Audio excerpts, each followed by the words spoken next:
Hi everyone, thank you so much for joining today's webinar at London Tech Week by Tech UK, discussing global perspectives, the future of digital skills. Today we will be exploring the work being done across the world to increase the uptake of digital skills and looking at how digital skills still can remain at the heart of the economic recovery post-pandemic. Today we are joined by Amy Chestnutt, Business Development Director for Great Britain from Invest Northern Ireland, Vincenzo Renda, Senior Policy Manager for Digital Industrial Transformation at Digital Europe, Choy, Regional Vice President at the Economic Development Board of Singapore, Amit Aggarwal, VP and CEO of Sector Skills Council and the co-architect of Future Skills Platform, NASCOM. I'm Nimmi Patel and I'm the Policy Manager for Skills, Talent and Diversity at Tech UK. Thanks again for joining us today. We're going to be hearing a lot more from our panel about their organizations, what they do, and sort of their skills initiatives in just a moment. Amy, can I bring you into the conversation and ask you if you could give an introduction to yourself and your organization? Yeah, sure. So I work at Invest Northern Ireland, which is the economic development agency for Northern Ireland in the inward investment team. Prior to that, I owned and ran my own digital marketing and web design business and also did some consulting in Northern Ireland. So I guess I have about 8 years experience in the tech sector. In my role in the inward investment team in Northern Ireland, I head up the tech sector and promote Northern Ireland as an attractive expansion location to high growth and high potential businesses in GB and Europe. So I work with business leaders and help them engage with Invest Northern Ireland to become trusted business partners and to connect with them with our funding, relevant connections in Northern Ireland, and our soft landing support. And that helps them to create a successful nearshore location in Northern Ireland. And our three main strands of funding that new investors can have access to, they align really well with our three key objectives for a sustainable economy in Northern Ireland. And those are our training and support, new job creation, and research and development or innovation funds. Thank you. And we'll get to those innovation funds in a bit. Choy, would you be able to sort of introduce yourself and tell us more about the Economic Development Board of Singapore? Sure, of course. Thanks, Nimmi, for the question. And, thank you everybody for being here today. I'm from EDB, so it stands for the Economic Development Board of Singapore. So we do two things. I think one thing that's definitely more visible is helping companies, UK companies included, to land in and expand from Singapore, everything from facilitation of the setup to getting connected to the local ecosystem. The other thing that we do, which is less visible, but I will argue a bit more strategic, is industry development. How do we create the business environment and how do we connect ecosystems of the economy where then Singapore can play a competitive role in the global environment? And I think, related to the topic of this panel, one very important thing that we look at is a globally competitive workforce. And we do that through talent development, skills, knowledge, and tech transfer, which I can elaborate a little bit more later. I've been in the public service my whole life. So prior to being in the economic domain, I was in the security and social domains. And of course, digital skills is always a constant theme that runs through the whole public service. Thanks. Fantastic. Thank you for coming on board. Vincenzo. Sure. I work at Digital Europe. Digital Europe is the leading trade association for the digital sector. We represent 40 trade associations active at national level, which in turn represent a total of 35,000 businesses in the ICT space. And on top of that, we have also 74 corporate members that are active in Europe. And our role is really to make sure that policies and investment measures at European level are really aligned with the needs of industry. And we've seen with the COVID pandemic how a lot of different activities have moved online. And this was a massive, I would say, shift towards all sorts of remote activities. And the COVID-19 crisis also exposed a lot of gaps in the digital space. So we're really advising governments and EU policymakers on the type of initiatives that are needed today to plug those gaps And we're doing so leveraging the great expertise of our members, many of which are also providers of digital learning solutions. Thank you. And it's worth mentioning that Tech UK is a member of Digital Europe, and our CEO is the vice president of kind of the trade associations that sit on the board. Amit, could you tell us more about NASSCOM? Sure. Good afternoon, everyone. So NASSCOM represents the tech industry in India. We have about 90% of the revenues and employees of the tech industry in India represented through NASSCOM. And our big charter is to ensure that our industry remains at the forefront through the disruptions happening in the environment today, the latest one being COVID, as we see. Three big agendas that we drive. The first is innovation, the second is market development, and the third is talent. I run the talent agenda. And we have a large initiative around making India the global hub for digital talent, just as we became one of the hubs for IT talent. And that's what the whole Future Skills initiative is all about. So I've been in the tech industry for the last 20 years with Accenture, GE, Genpact. And the last few years, really, I transitioned to build the platform here. So looking forward to a great discussion with you all.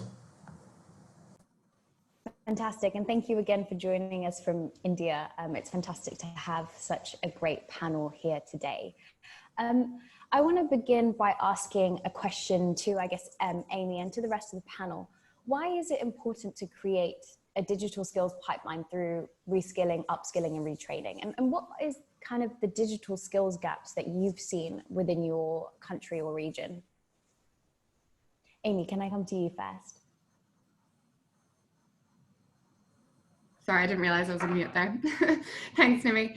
Yeah, so I guess given the global skills shortage and capacity issues around tech talent, it is imperative that we create a digital skills pipeline in Northern Ireland of talent, and it has been at the forefront of our economic strategy for some time.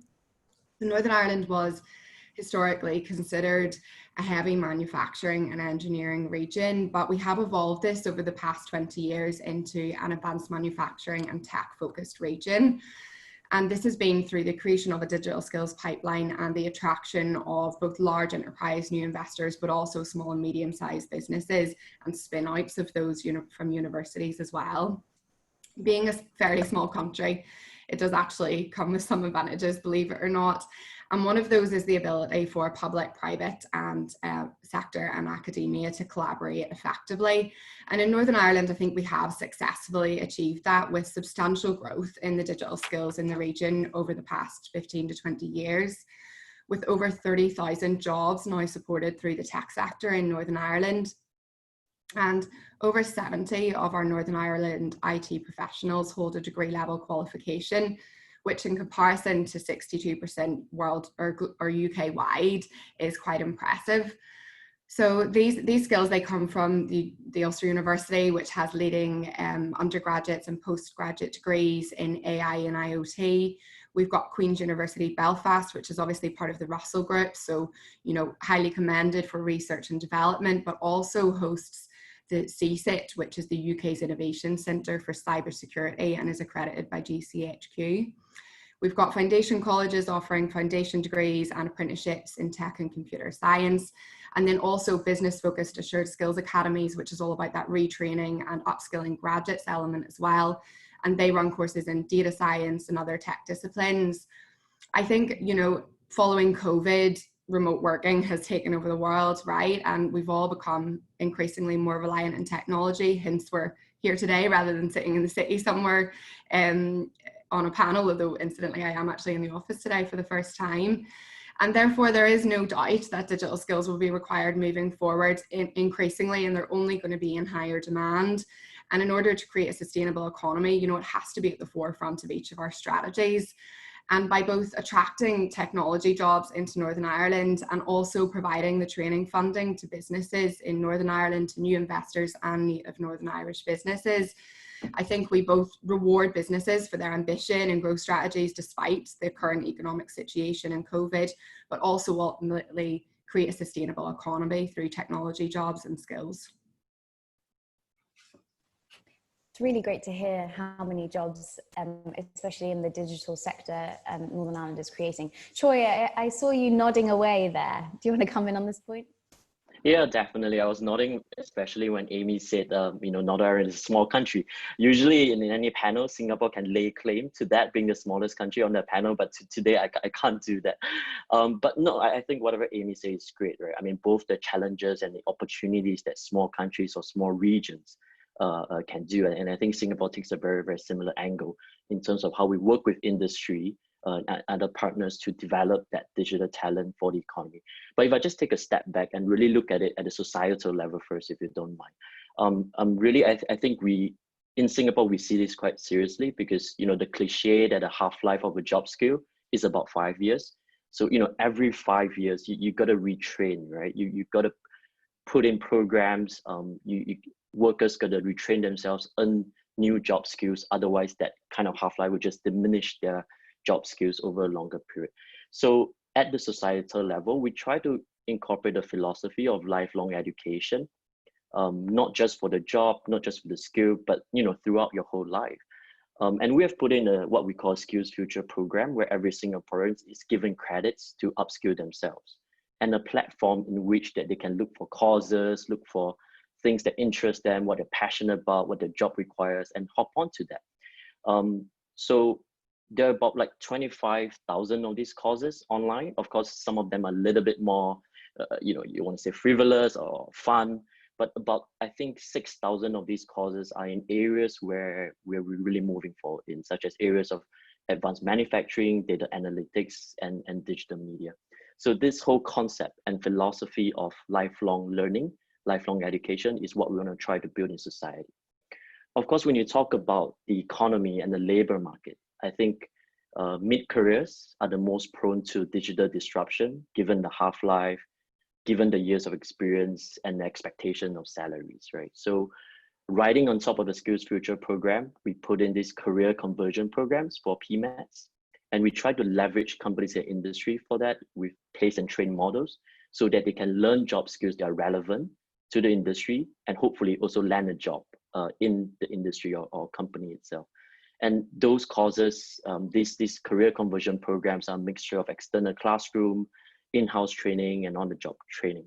And of course, the government comes in quite strongly, subsidizing to up to 70%. Of course, I think in this COVID period, we're also putting additional support and emphasis. So we came out with a jobs and skills package. So we want to support about 100,000 job seekers.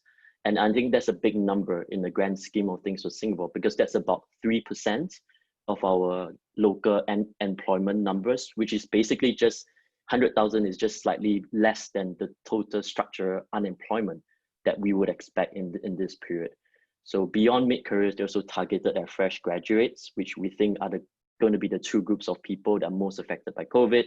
Again, we work with industry and companies to take in some trainees. The government funding goes up to 80%, and clearly there's a focus on digital skills as well. So lifelong learning, targeting mid-careers, and also the additional emphasis where we're putting in this COVID period.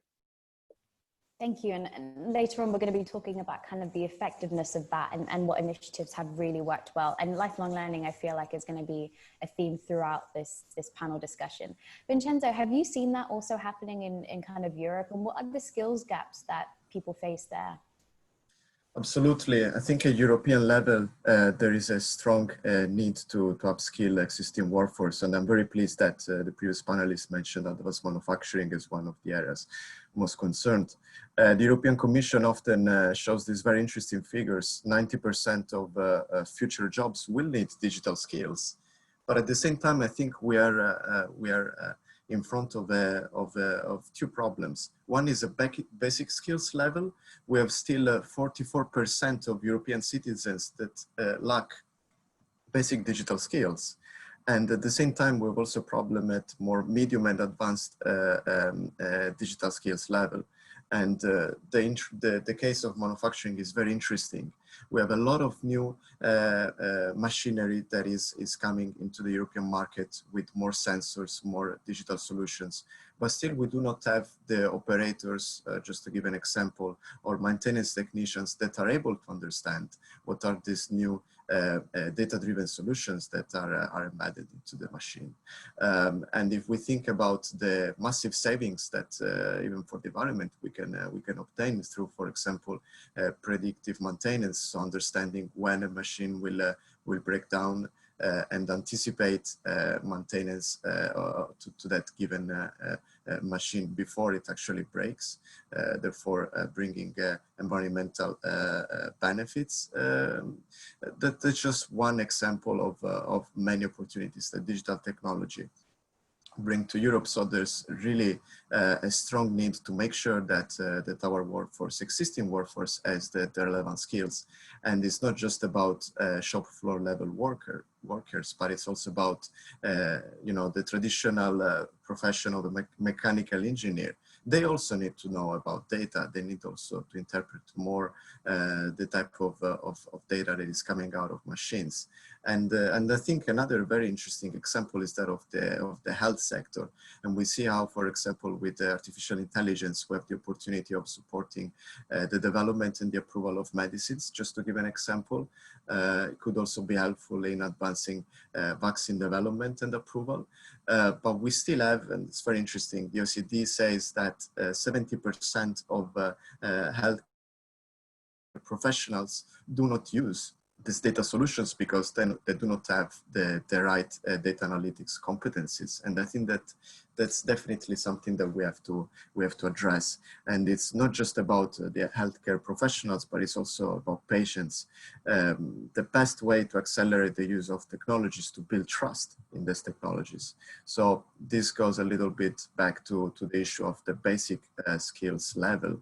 And we have to make sure that the European citizens understand what is the potential and capability of technology, because this will ensure buy-in and ultimately accelerate the uptake of digital technologies, while also making sure that the citizens understand also their value. Yeah, I think you've touched on a lot of different points there. The skills gap that we face, you know, COVID, the digital divide has just become more apparent, and also the threat of kind of the disruption of digital technologies to jobs. So how can we combat all of that? Really interesting discussion. Amit, how do we, you know, do you see something different happening in India? What's the skills landscape there, and what kind of, what's the skills gap been happening over there? Well, as you can imagine, India has a very different challenge, right? Just on scale. So between 2020 and 2030, India will add 100 million people to the workforce. I mean, it's just, if you just think of that number in itself, it's more than the populations of many countries, right? And most countries are actually on a different trend where they are reducing people in the workforce year on year. So at one level, it's a big opportunity, as people call it, a demographic dividend. So if these folks are trained well, right, and industry is able to adapt and government policy is good, then the country has a massive opportunity to move to being a middle-income country and you know, really enabling our citizens to lead far better lives than many lead today. So that's the broad challenge, right? And then, as everybody has highlighted, whoever's in the workforce, and we have about 480 million people in the workforce, whether it's 90% that need to change, as Vincenzo pointed out, or 40% as somebody else might, whatever number you pick, it's a large number of people that need to get upskilled or reskilled. So it's clearly a huge priority, right, among the different priorities for the country to get right. And I think the good thing is, government, industry, academia, individual people, everybody are trying to work together to figure it out. Keep that one aside and move to the tech industry. The tech industry, specifically about 4.3 million people today, it's one of the shining lights of the country, right? In terms of just, we have 1 million engineers that come out every year. All of them are now learning coding. So the whole tech industry, I think, is just embraced this far better. And so there's good news for the tech industry in general. So we already have about 800,000 people trained on digital skills in our industry. We think we'll have about 2 million done by 2023. Our goal is to have 1 million college graduates done by 2023 and about 1 million people in other industries. So as this plays out, my own sense is, one, there's a huge opportunity for every other country to come into India and actually contribute to this whole piece, right? In terms of the ed tech is booming. the advanced manufacturing. India hopes now to bring manufacturing in a large way, given some of the geopolitical challenges that we're all seeing. The other one that we believe will be very useful for our country specifically is if you take a normal citizen, tech enables the last mile service to get delivered to areas it could never get delivered before. So we have a lot of hope in terms of just basic citizen services, whether it is in health, education, skills, etc., that on the back of all of these new technologies will allow massive change in the country. So very different set of challenges, and we look forward to learn from all the countries that go ahead. Thank you very much, Amit. Yeah, we'll definitely pick up on a lot more about that in a second. Amy, what initiatives have worked well? Yeah, so we have, I guess, two main initiatives in Northern Ireland to support digital skills development. So the first one is our Skills Growth Funds. It's available to both new inward investors, but also native Northern Irish companies. And that covers up to 40% of all training costs. And then our second program, it's our sort of flagship program, I guess, for digital skills in Northern Ireland. And it's actually 100% funded by the Department for Economy and Invest Northern Ireland. And the program works really well for new investors because it helps de-risk the financial and talent risk around landing and expanding in a new region. This is where a local university works with a business to develop a course that's very specific to the business needs. They usually last around 6 to 12 weeks, and the candidates attend the program Monday to Friday, 9 to 5. Department for Economy Invest Northern Ireland deliver the pre-recruitment phase as well. So they actually source the right candidates for the program. Then they 100% fund the training, and the only obligation of the business at the end of the program is to interview the candidates that have gone through it. But it's been really successful, and all the courses have an average of an 86% success rate, with 87% of candidates being recruited at the end of the training program. So essentially it allows the employees to hit the ground running in the organization.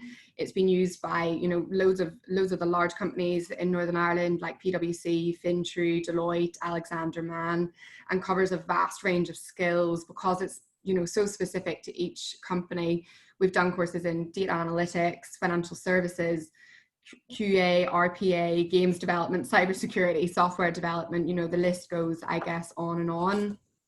And then I guess one of our more recent programs was over COVID. Ulster University worked with the Department for Economy to provide free courses for individuals who had been affected by coronavirus. And the courses were in areas that had been identified by the university through outreach to the private sector. Again, a great example of that private-public sector academia collaboration, which has been so successful in Northern Ireland. And so we trained individuals in computer science, data science related subjects. Those courses will finish in the 30th of November, so no, I guess, feedback from those yet, but I think it's just a really good example of that collaboration between those three parties, and the impact that can make to someone whose job has been seriously affected by the COVID pandemic. I think that's really important, that kind of collaboration element of government and academic institutions and I guess industry. Choy, would it be safe to say that you have sort of a flagship program in Singapore? Yeah, so like the ones I alluded to earlier, the Skills Future program, the career conversion programs, and of course in COVID times, the jobs and skills program. But I think beyond the specifics of this program, the underlying thing that runs through them, and like what Amy has alluded to, is really that public-private partnership, working with companies and industry to make the training and to make the training job relevant. So to kind of illustrate that and give a bit more texture, I mean, in the past, say 15 years, the tech giants have all come online, and thankfully a lot of them are in Singapore with their APAC headquarters, their innovation and development centers. And we really want to leverage that to create knowledge and skills transfer from these tech giants to the local labor force, right? So for instance, we work with Amazon to create a seller university, which is an online education portal to help SMEs digitalize. So participants will learn better how to market and sell their products more effectively. A few other programs, we work with Google. So a skills ignition program for about 3,000 participants. Again, I think in Singapore numbers, that's quite a big number. So working with them for about 6 to 9 months. So it's an interesting program because there are a few aspects to it. about 600 of those positions will be for on-the-job skills training.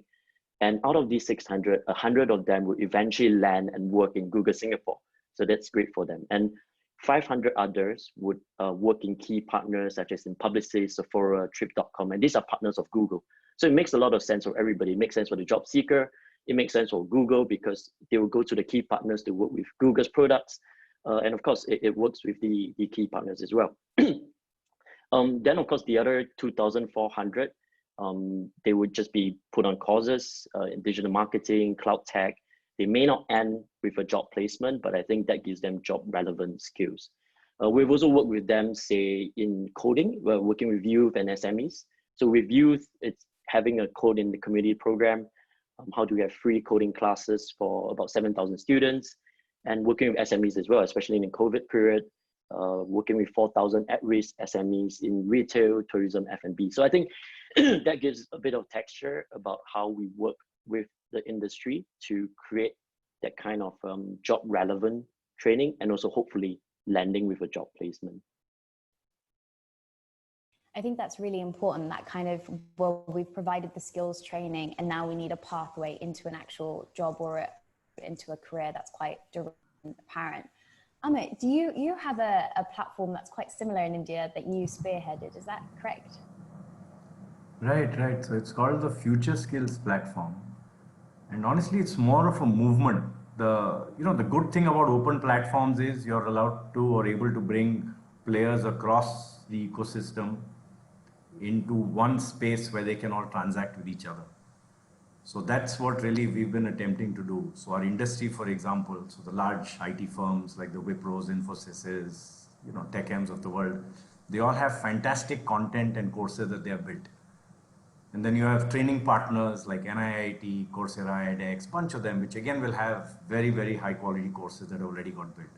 Some they are able to offer for free, as contributions to the country. Some they're able to give at a discount. So on the one side, you have a lot of supply that is possible. On the other side, you have academic institutes that obviously because of COVID, but even otherwise, if you need to teach, millions of people digital skills, it's impossible to find faculty in person for that number. So virtual training has really taken off in India, especially for tech. It's much easier to do with hands-on, etc. So the other piece is just in colleges, the ability for the demand side to come and access it. And then people in the smaller companies, as we call them, SME enterprises, etc. So what we've done is build this ecosystem that connects the demand and the supply. And then we made it available first to our member firms. So we have about 100 odd firms and 400,000 people on the platform. We then last year took it to the colleges. And this year the government, inspired by Singapore, actually, and the Skills Future program, it really is a role model program, guys.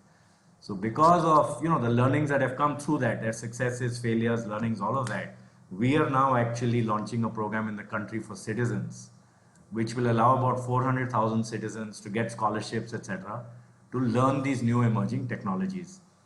And we actually have, the other very interesting part to this was the concept of standards. So whenever government gives money, the issue always is, how do you ensure that it relates to a particular standard or quality? And I think that's where the industry in India has come together really well. And for a lot of these technologies, they've defined the skills that are needed and the specific standard required in that skill. So it allows the whole supply side then to start training to a particular skill and get certified. So that has provided a lot of momentum as one interesting learning that came out of it. Back to you. Thank you very much for that. And Vincenzo, I guess now this is the question of how do we encourage kind of, these initiatives to grow? What more can we do? Yeah, I think to begin with, we need to raise more, boost the visibility of interesting initiatives. It's really to make sure that, for us, it's important that at European level, so the right people that are in charge of promoting policies for education and investments really make sure that we leverage interesting initiatives. I want to mention a couple of them. So the Finnish government, together with industry and academia, and before we were talking about the importance of collaboration, created this very interesting MOOC, which is called Elements of AI, which is very ambitious, but I think it's really something that other EU countries should consider. So they essentially have created this MOOC with a number of models. I also attempted to do it myself. But basically the goal is to train 1% of Finnish population on the basics of AI. And this is something very ambitious, and here in Brussels we're aware how the Finnish government is very much promoting digital. And I must say that I looked today at figures, and it's very interesting, the take up. They've had more than 1% of Finnish population register into it and going through it. Actually, if you compare it to other MOOCs, it also has a much bigger involvement from female participants. And essentially something that I believe other EU countries should consider. So it's important to make sure that we fund such type of initiatives. And you know, now there are many interesting strategies happening at European level. We have a skills agenda for Europe with the ambitions of boosting these partnerships at local level. So bringing together corporates, SMEs, training centers, and local authorities to make sure that they address skills gaps that are identified at local level. We also have, you may have heard about this 750 billion euro plan, which is about making sure that we can relaunch Europe's economy post-COVID-19. And I think it's really important that we make sure that digital skills are there. Another very interesting initiative I wanted to mention is a new so-called Digital Education Action Plan by the EU, whose goal is really to boost trust in technology and also to promote digital infrastructure, which I think is something we haven't mentioned so far, but it's very important as well. When we talk about virtual learning and remote learning, connectivity is essential. And we really see still a lot of gaps there, particularly in rural areas. And we have to make sure that the connectivity is there, because ultimately it makes learning more inclusive. So these are a few areas and initiatives that I think should capture the importance of digital skills. And in our role as Digital Europe, we just try to make sure that that good practices there are really taken up by authorities all over Europe. I really like that point about boosting visibility. I've written it down and I've circled it 3 times. I think that's really important, and that's what we're here to do today, to learn from these initiatives and see how we can take it forward. I've got a question from the audience, and also please to the panelists, if you could drop a few links about the sort of platforms and discussions and skills platforms you're talking about. I've done that already, but it would be really cool if everyone could get a little bit more detail on that. What are some good practices for global or international collaboration on digital skills development? You know, what should or can we do to increase international collaboration to address digital skills gaps? Choy, can I come to you first? Yeah, sure. And I think where global and international collaboration can happen is where there is a global shortage of talent and a global bottleneck, right? And I think what we see in Singapore, there is a shortage of a very specific and very top and exclusive digital talent. So perhaps I can give some background, right? I mean, since the early 2000s, I think the tech ecosystem in Singapore has evolved, right? We've evolved from just being a commercial hub to a commercial and technical hub. And today, we would like to think that we're a commercial, technical, and innovation hub. And despite having about 200,000 ICT professionals, the feedback is that Singapore still lacks experienced technical talent that the innovation hub requires. And I think this demand is exacerbated by the entry of tech giants who are really competing with the same pool of top talent. And of course, they can pay much better wages, and the rest of the sectors find it very hard. So I think we've termed it as the digital unicorn, this talent that is in short global shortage, which he or she has the combination of the technical, business, domain, and leadership skills, right? And this is also exacerbated by the sophistication, I would say, of the digital stack. So you have the hardware, you have software, which is difficult, but it's inherently just complicated. But today, when you talk about the data use in very technical domains, say, let's say in healthcare, it becomes truly complex, because what data does is data comes from the real world, and it's a model of the real world with all its entropy. So you require that kind of experience and talent to understand how to apply data in these very technical domains. So to give you an example, in digital health, I think we are starting to realize that there is a digital unicorn, sort of a digital R&D scientist who requires hybrid expertise in life sciences, in business, in regulation, and of course in digital skills to be able to unlock value from the clinical and drug discovery data that are just increasing in volumes every day. And as to solutions, it is not a simple problem. So I think I'll be lying to say that I have a straightforward solution because it's a global supply bottleneck. And beyond that, it's also a competition between different markets, competition between different countries, to be honest, between different industries and different companies. But if I were to offer sort of an idea and a call to action, it is to create that kind of digital unicorn talent. You need the cross-pollination of talent, right, across different areas. So how do we collaborate between research entities and the commercial world? How do we collaborate between different innovative nodes, between countries and nodes of innovation, say between Singapore and London, to create that pipeline of digital unicorns? And I think this is really where, because there's a global shortage, different countries can come together, work on this pipeline, and just enlarge the pie for everybody. I really like that idea. It reminds me of kind of the travel corridors we've currently got for COVID. Why don't we have skills corridors? Look at us trying to combat these issues. Amit, can I bring you on this? You know, how can we better collaborate on this issue on a global scale? So I have two ideas. You know, one is building on that point of platforms again. One of the biggest benefits of platforms is that they allow multiple entities to collaborate who may not personally know each other or have the time to build a strong relationship, etc. And if you see, many different countries are actually building platforms themselves where they will put their skills, related content, training, assessment, all of that. So I think one big opportunity that we have, and it will need, you know, a few of the associations to get together, is integrate all of these platforms. It's quite easy to do, right? You put APIs through them, and so citizens in one country or one locality can access the platform of a different country. The second idea is actually what is the value that people will get from this. So the good thing, like you take the course in Finland, right? So they'd come and shown it to us here. It's a fantastic course. Once built, the good thing is it's a product. That product can be used by every citizen in the world at very little incremental cost.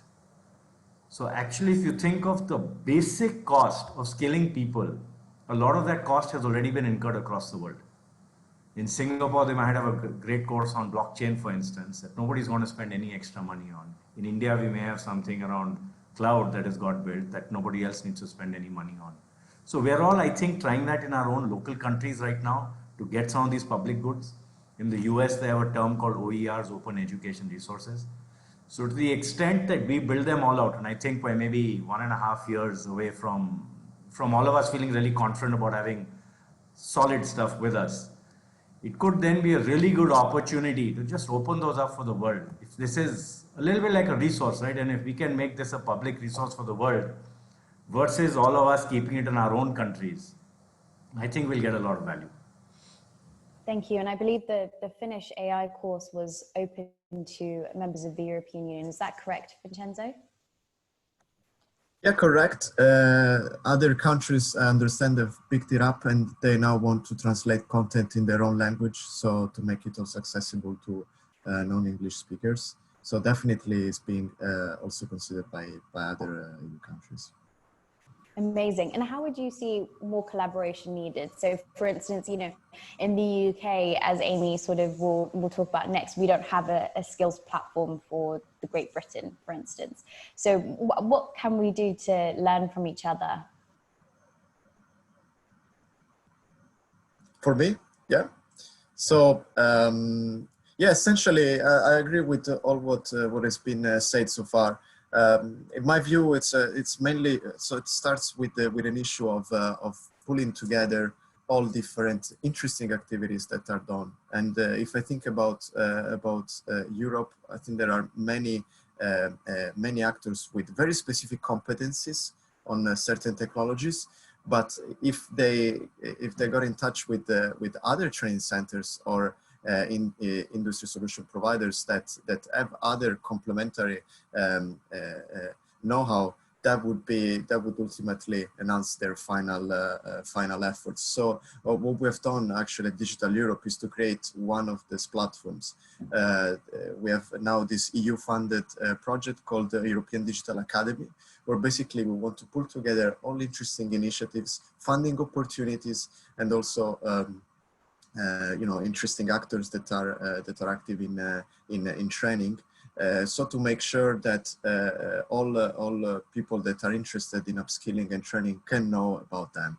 So really pulling together all relevant resources, I think it's really a first start. And then a second, just to give an example on curricula development, we're also involved in two other EU-funded projects, where basically with actors from all over Europe, together with industry, with training centers, academia, and local authorities. We're actually looking at the type of skills needs in blockchain and software services, with the ultimate goal of creating a curriculum which should reflect the type of skills needs that a software expert should have in a particular domain, or say a blockchain expert. So what I think is really the added value of these initiatives is that each of the different type of stakeholders involved in them is capable of bringing its own perspective. So the ultimate product that we will create will really be reflective of all the different perspectives of relevant actors in the training domain. And we believe that once we will have these two curricula, then also the universities that are involved in these projects will be able to implement them in their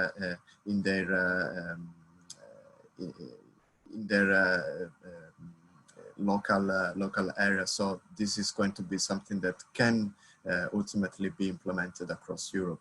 So just to conclude, I think collaboration is key. Working together to identify skills needs and skill solutions is definitely important. And if we bring together, I'm thinking about Europe, but I believe it applies also to the global level. If we bring together all the different type of actors that are involved in the skills, that's just the way forward. So I believe that would allow solutions to be a success. That's a really interesting project, and I'm excited to sort of learn, read the findings from that and learn more about that. Amy, I've got two questions for you. I've got kind of the international collaboration question about what more can we do, and I've got another question from your perspective of Northern Ireland as to whether a skills platform for the UK would be needed and would be beneficial. Oh, maybe we've lost her. We will come back to Amy. My next question sort of comes from the audience again. Just a little question about kind of the types of skills needed. So we've spoken a little bit about basic digital skills, and we've spoken about that need for upskilling everyone on digital skills. What kind of areas or sectors will dominate the skills gap conversation over the next few years in your region? Choy, maybe we could come to you. Yeah, I think it's related to what I mentioned earlier. I think there's sort of no shortage of hardware and software type of digital talent, but I think we will see a new type of company, which is like purely data companies. And so that layer of data digital talent will be super important. So that's one. I think the second is how is it applied in the different technical domains. I mentioned the life sciences and healthcare. So in digital health, in biotech, how that kind of data will be applied. And I think that's where the skills gap would be. And you can think about that in fintech as well, in sustainability technologies, in energy transition that the oil and gas companies are going through. I think a lot of talent would be required there. And I think that's where the skills gap will be going forward.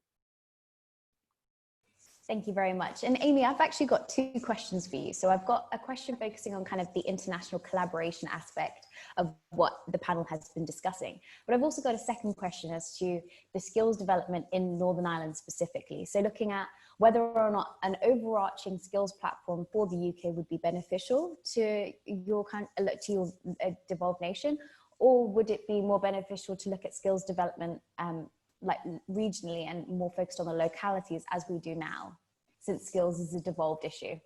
Yeah, absolutely. Thanks. Sorry, my laptop seems to the whole way into the office for good internet and it still broke halfway through the panel. So sorry about that.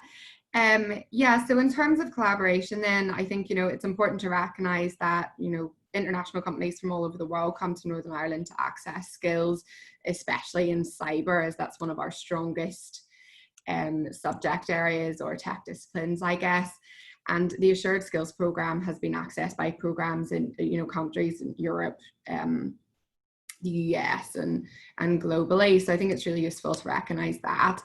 And then we're also moving to this time, I think, as Choy sort of touched on regarding the cross-pollination, we're moving to a time where we can access talent from all different pockets of the world, right? So you can come to Northern Ireland and get your cyber skills, you can go to India and get amazing software development skills, you can go to Malta and get expertise in blockchain or financial services. So there's this wide range of skills all around the world, and it's important, I think, that companies are moving in that direction. And I think COVID has pushed that a little bit further as well. Now that remote working is so acceptable, that now companies are looking to access the best skills, and it doesn't really matter where you're located any longer. We've realized that we can all function perfectly fine from home, and in some instances, have a higher output or even better results. So I guess that's the collaboration piece, and I think it's really important for us to continue to talk to other countries and economic development agencies about how we can become more collaborative in that regard. Phil, what was the second question, Nimmi? Sorry. Just talking about the fact that skills in the UK is a devolved issue, and would you prefer it to be kept that way, or would you like an overarching skills platform? How would you... I think that it works really well at the minute with the devolved skills. Scotland have gone down one direction, Wales have gone down another, and Northern Ireland has sort of set aside our stall in expertise in cybersecurity and AI, which I think is really useful. It's allowed us to build out a number of different, research and development centres and innovation centres that are useful to our companies in Northern Ireland specifically, and also to attract expansion and international expansion into Northern Ireland. And then, the city deals are an extension of that, I guess, which we all obviously have in the UK as well, but we're all allowed to spend that money regionally. So we have obviously several of those in Northern Ireland focusing around cybersecurity. And then another big thing for us that wouldn't be as important as a whole nation, but the advanced manufacturing piece. And, we're developing a new research and development hub for advanced manufacturing and the application of that in AI and how that can benefit the advanced manufacturing industry. So I think for me, it's important that we recognise skills globally in the UK, and we have that discussion regularly with DIT and the other economic development agencies. But because of, I guess, the differences that each devolved nation need, I think it's important that it maintains a devolved issue. Thank you. And that leads me on to a great question that we've got from the audience. Amit, if I can pose this to you first, and then I'll come to Vincenzo. A national resource freely made available is cost effective to develop and consume. However, it prevents innovation as it makes it much harder for a market to develop with participants creating competition or better solutions. How do you view the trade-offs? So, if I look at it from an India perspective and the size of India, I think whatever we do, it will never be enough. So what the government focuses on typically is to support those people who oftentimes cannot afford to support themselves. At least in a country like India, that's the core purpose, right? It's a public service goal. At the same time, the tech industry doesn't need the government's platforms. The tech industry is building its own platforms, and tech is coming up every single day. So I think at least in a country like ours, there's enough space for a public service platform to exist, as well as multiple private platforms to exist. And even if we have those, it still won't be enough. That's just the reality. So we'll still be looking for Iceland and Singapore and Ireland and everybody else to bring more platforms in and bring them into India. So my own views, especially in an area like tech, and if you have the right size, etc., there is enough space for multiple players, private and public. Thank you. And Vincenzo, the same question to you. Yeah, I think that's, and you know, I'm thinking about the European Union initiatives. They're often pilots. So the idea is really to try to develop something which then the market can look at as a source of inspiration and then build its own industry-driven initiatives. So they very rarely try to sort of fulfill all goals that are that are there. They just want to show the way forward. And then they effectively, what they do is to bring together all the right stakeholders, so creating synergies, which can also be then helpful later on to develop applications and products that can also be sold on the market. So the idea is really to just show the way forward, I'd say. Thank you. And as we enter sort of the last 5 minutes of this discussion, it's completely flown by. You know, we've heard a lot about the actions your countries and regions are taking, and we've had a lot about sort of what else needs to be done and proposals potentially. How can we ensure that we're not having the same conversation in 5 years? How can we ensure that we press for progress on these issues? Choy, can I come to you first? Yeah, no, I think it's a really tough question because, you know, you're peering into the crystal ball. But, you know, going back to my first point, I think for individuals, this is a lifelong journey. And I think for societies, governments, this is a decades long and I would say never ending journey, because again, this is not going to stop. In fact, the technology is going to accelerate, the application is going to accelerate, and both countries and individuals need to catch up. But I think there was an earlier point from Vincenzo that I just want to latch on, and I thought that was a great point, which is to make the upscaling inclusive, right? He talked about the rural areas and how to make it inclusive. And I think that's a great point, because a lot of our conversation today has sort of gravitated around the top talent or the broad middle, how to get them trained and to help them stay in jobs. But I think sometimes we neglect sort of the lower socioeconomic class that we have to pay a lot of attention to, especially at the governments, right? So there is already a digital divide. And I think that's something that COVID has accelerated. We talk about different kinds of COVID recovery, from U-shape, L-shape, V-shape. But the one I like and very concerned about is a K-shape recovery, which means that people in different jobs, different industries, and different socioeconomic class will have a different trajectory for those compared to people that are in, you know, places where they work in digital, they work with digital, and they know how to be digital, right? And they have very different trajectories, they have very different futures.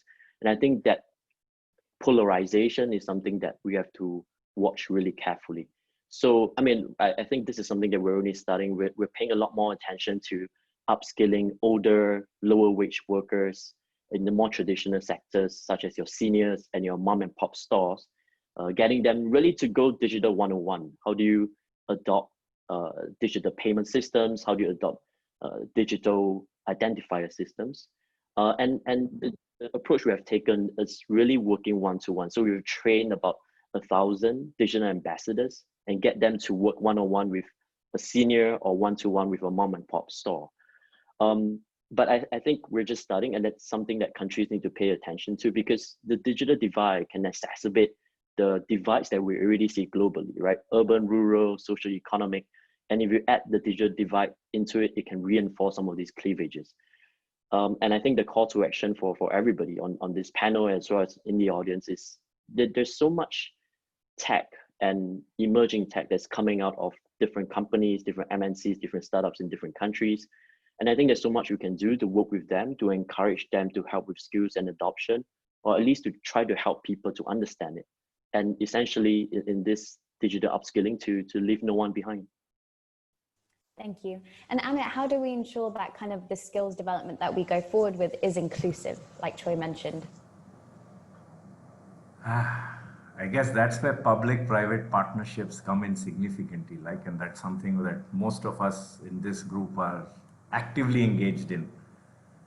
And I think it's only going to accelerate. I mean, one point of view that is gaining momentum is that governments will have a larger role to play post-COVID, just because a lot of balance sheets are going to struggle.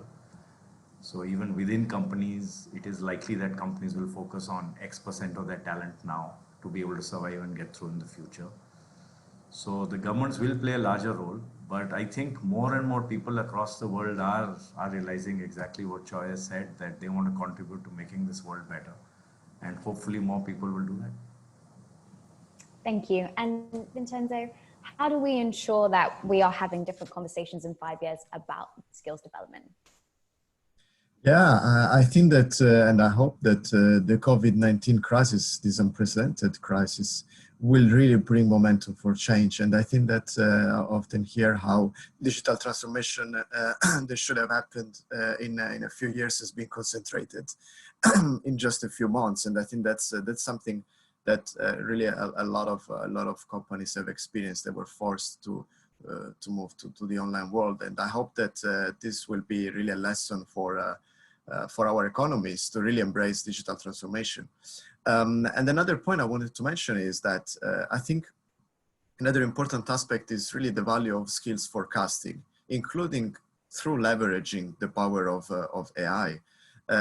Today, I think we're not tapping enough into the potential of AI to tell us in a few years what will be the type of skills needs for our workforce. And I think that there are very interesting initiatives, one coming from our Belgian Trade Member Association, for which basically they were able to look at existing data and to draw inferences on the type of skills needs that the workforce moving forward in 5-10 years will need to look at. So this could be a very good tool to sort of help our better prepare our training systems, in the sense of pointing at the direction forward with a view to realign potentially their educational offerings. So skills forecasting, very important, and also I hope that the COVID-19 will really bring momentum for change. Thank you. And Amy, any final thoughts on kind of future skills development? Yeah, I think the only other thing I wanted to mention was just to pick up on the point we've talked about there about the digital divide, and in particular the rural community. We've recently welcomed a project, Sonsei, just before the coronavirus meltdown, but that was our first remote first working project, and it basically enabled a company to come in and hire individuals who are home carers and who live in rural communities and with disabilities to deliver technical support roles and customer support roles from home. And Invest Northern Ireland were able to support that for the first time. So I think that's a really good move towards supporting the rural community, and hopefully we can continue to grow that, as you say, like through as coronavirus has accelerated that as well. So I think just the remote working support and providing that skill support for the rural community is going to be really important going further to bridge that digital divide. Thank you. I just want to say a huge thank you to all of our panelists. It's been fantastic to hear kind of the global perspectives of the skills development happening in your countries and regions, and a huge thank you to everyone who joined this conversation. It's been really great to understand a little bit more about the public and private partnerships that we need to increase. This webinar has been recorded and will be sent out to everyone registered and beyond. Again, a huge thank you, and I hope everyone has a great rest of the day wherever they may be based. Thank you very much.